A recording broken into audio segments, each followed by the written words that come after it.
Chapitre 9. Le cœur de la tempête.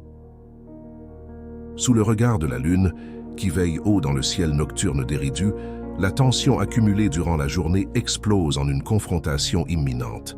La cité, jadis un modèle de paix sous la bienveillance des Anunnaki, se mue en un champ de bataille idéologique et physique, où chaque pierre, chaque coin de rue, pourrait devenir le théâtre d'un affrontement décisif.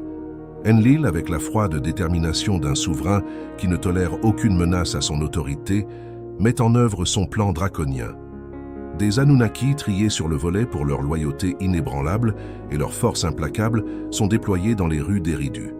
Ils avancent avec une précision militaire, leur objectif implacable, écraser la rébellion des Adama et rétablir un ordre incontesté. Les chants et les discussions qui animaient autrefois la cité sont maintenant étouffés par le son menaçant de leur marche. Au cœur de cette cité en ébullition, Adapa, debout tel un roc face à la tempête, exhorte ses frères et sœurs à résister. Avec une force tranquille, il leur rappelle qu'ils doivent tenir bon pour leurs droits et leur dignité, mais sans céder à la violence.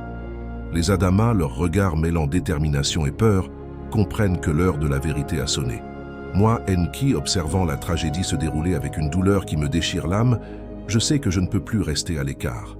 Avec le poids de l'histoire sur mes épaules, je m'avance, me plaçant entre les lignes des Anunnaki et des Adama, espérant contre toute attente désamorcer la situation.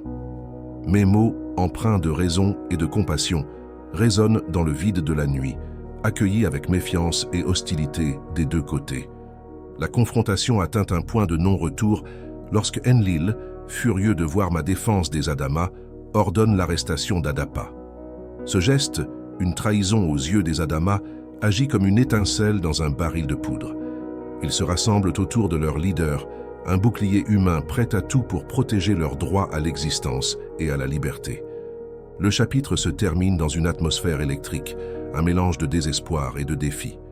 Les Adama, unis autour d'Adapa, font face aux Anunnaki, une confrontation tendue où chaque regard, chaque geste est chargé d'une signification profonde.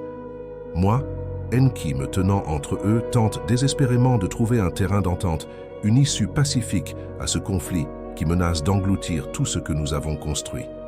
Les étoiles et la lune, témoins silencieux de cette nuit fatidique, observent le drame se dérouler comme si elles attendaient le verdict de l'histoire.